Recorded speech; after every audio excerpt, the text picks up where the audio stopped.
Hallelujah. सबको जय मसीह की। मेरे प्रिय बहनों, यूट्यूब चैनल में आप लोगों का फिर एक बार स्वागत है। और आज का वचन जो आपके साथ मैं शेयर करना चाहूँगा मेरे प्रिय बहनों, वो वचन मेरे प्रिय बहनों आपको बहुत मजबूत करेगा। और हमेशा की तरह वीडियो में वचन में जाने से पहले मेरे बहनों कुछ बातों को शेयर करना चाहूँगा। और वो बात ये है मेरे प्रिय बहनों, जब भी इस बात को ध्यान रखना, निराशा आती है तो इसलिए नहीं आती ताकि वो आपको निराश करे, पर निराशा जब आती है तो उसके पीछे आनंद भी आता है ताकि आपको वो आनंद करे। मेरे प्रिय बहनों, आज का जो विषय थंबनेल और टाइटल देख के समझ गए होंगे किस टॉपिक के विषय के बारे में बात कर रहा हूं। और वो विषय है मेरे प्रिय बहनों बैल के ऊपर, कि बैल का काम क्या है बाइबल के अंदर, कि बैल का काम मेरे प्रिय बहनों बाइबल के अंदर क्या है। इन बातों को सीखने की हमें खूब आवश्यकता है मेरे प्रिय बहनों। तो आज का जो वचन है मेरे प्रिय बहनों आपको उत्साहित करेगा, प्रोत्साहित करेगा और बैल के बारे में बताएगा कि बैल का क्या काम है बाइबल के अंदर मेरे प्रिय भाई बहनों।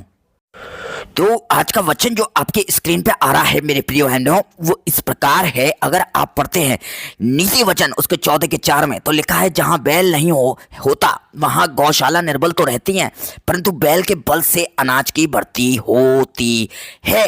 मेरे प्रिय भाई बहनों, यहाँ परमेश्वर का वचन हमें बता रहा है जहां बैल नहीं है वहां क्या है, गौशाला निर्बल है, मतलब मायूस है, निराश है, वीरान है मेरे प्रियानो वो गौशाला। क्यों?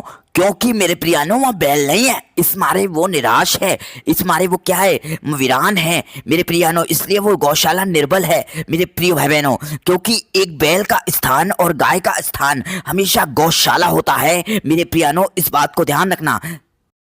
अगर गौशाला में बैल नहीं होगा तो इस बात को ध्यान रखें, गौशाला वीरान हो जाएगी। मेरे प्रिय भाई बहनों, वीरान हो जाएगी, इस बात को ध्यान रखें मेरे प्रियानों, क्योंकि वो उसका स्थान होता है। वैसे ही मेरे प्रिय भाई बहनों, अगर परमेश्वर की उपस्थिति हमारे साथ ना हो तो इस बात को ध्यान रखें, हम भी एक वीरान जिंदगी की तरह हो जाते हैं मेरे प्रियानों, अगर परमेश्वर की उपस्थिति में हम बने नहीं रहते हैं। जैसे एक बैल गौशाला में नहीं बना रहे तो मेरे प्रियानों गौशाला वीरान हो जाएगी मेरे प्रिय भाई बहनों, इस बात को ध्यान रखें। और अगर उसमें वो बनी रहती है तो मेरे प्रियानों, एक खेत में अगर बैल बना रहता है मेरे प्रियानों तो वो बहुत उपज देता है वो खेत। अगर गौशाला में बैल बना रहता है तो मेरे प्रियानों वो गौशाला की शोभा बढ़ा देता है मेरे प्रिय भाई बहनों। वैसे ही इस बात को ध्यान रखें, अगर आप परमेश्वर की उपस्थिति में नहीं बने रहेंगे तो इस बात को ध्यान रखें, इस बात को ध्यान रखें, आप मायूस हो जाएंगे, निराश हो जाएंगे, दुखी हो जाएंगे, परेशान हो जाएंगे और इस बात को ध्यान रखें और श्रापित हो जाएंगे। अगर आप परमेश्वर की उपस्थिति में बने रहते हैं, उसके सर्कल में बने रहते हैं तो मेरे प्रिय भाई बहनों, आप मेरे प्रिय बहनों उसकी शोभा ठहरते हैं। वैसे ही मेरे प्रिय भाई बहनों, इस बात को ध्यान रखें, आप एक गौशाला की तरह हैं और परमेश्वर की उपस्थिति एक बैल की तरह है। अगर एक बैल गौशाला के अंदर नहीं बना रहे तो गौशाला की शोभा नहीं बढ़ सकती। वैसे ही अगर एक खेत में बैल नहीं बना रहे तो खेत की उपज नहीं हो सकती।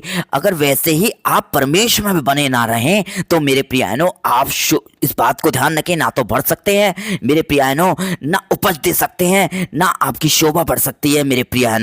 शोभा का मतलब परमेश्वर में आत्मिक उन्नति और उपज का मतलब मेरे प्रिय बहनों परमेश्वर की बरकत। आप औरों के लिए ब्लेस नहीं हो सकते जब तक आप परमेश्वर में ना बने रहें मेरे प्रिय बहनों। तो आज का वचन आप समझ गए होंगे किस टॉपिक, किस विषय से रिलेटेड था, कि परमेश्वर की उपस्थिति एक बैल की तरह है। जो बैल अगर एक गौशाला में अगर खेत में बना रहता है तो वो शोभा और उपज का बाइस बनता है। वैसे ही आप परमेश्वर में बने रहते हैं तो आप भी औरों के लिए ब्लेसिंग्स का कारण बनते हैं मेरे प्रिय भाई बहनों, और मेरे प्रिय बहनों एक शोभा का कारण भी बनते हैं। सबको जय मसीह की, प्रेज द लॉर्ड, जय मसीह की।